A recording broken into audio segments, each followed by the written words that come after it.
Pour le marché, alors c'est pas toujours facile de faire des comparaisons sur des bases qui ne sont pas identiques, mais enfin, pour le chiffre d'affaires, il a doublé depuis 2010, multiplié par 4, puis quadruplé depuis le 2004. Il se situe à peu près 85 milliards d'euros.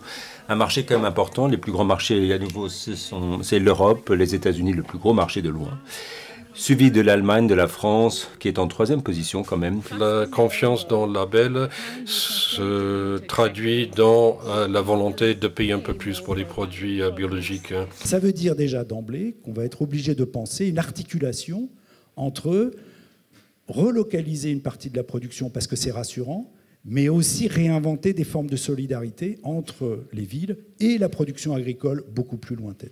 Alors dans le cas de l'Ouganda, mais d'autres pays africains, l'agriculture biologique a pu, dans une certaine mesure, relever les grands défis, ou certains de ces grands défis, en parlant de sécurité alimentaire. Il est certain que la composition de l'alimentation biologique est a priori meilleure pour la santé.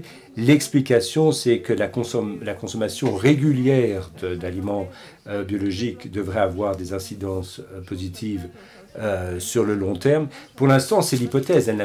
Il n'y a pas suffisamment d'études et suffisamment de recul. Associé à ce comportement alimentaire, donc, qui inclut effectivement en gros 60 à 70% d'aliments bio, on a un risque très diminué de surpoids et d'obésité, aussi bien chez les hommes que chez les femmes, et un risque réduit de maladies cardiovasculaires. Là, quand on commence à se poser la question de savoir qui a le droit de manger bon, propre et juste, ça devient un peu plus compliqué, ça oblige à repenser, avec des gens comme Tiffaine, la façon dont on peut créer une nouvelle économie. Par exemple, la question de savoir ce que c'est que le bio, il ne s'agit pas seulement de l'alimentation, c'est un mode de vie, c'est l'humanité. Il est vraiment urgent de mettre plus de végétal dans notre assiette, de respecter les saisons, de manger local et bio. Je ne considère pas personnellement les aides à la bio comme une aide, puisque c'est quand même, je dirais plutôt que c'est un investissement pour éviter la pollution de l'eau notamment, et de nos captages.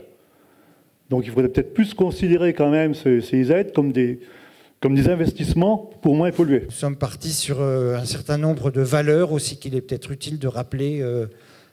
Rendre l'alimentation bio accessible à tous. Agir sur la santé des convives à travers l'assiette. Tisser des liens sur les territoires par des choix de restauration cohérents. Rétablir les relations équitables entre les acteurs de la restauration collective.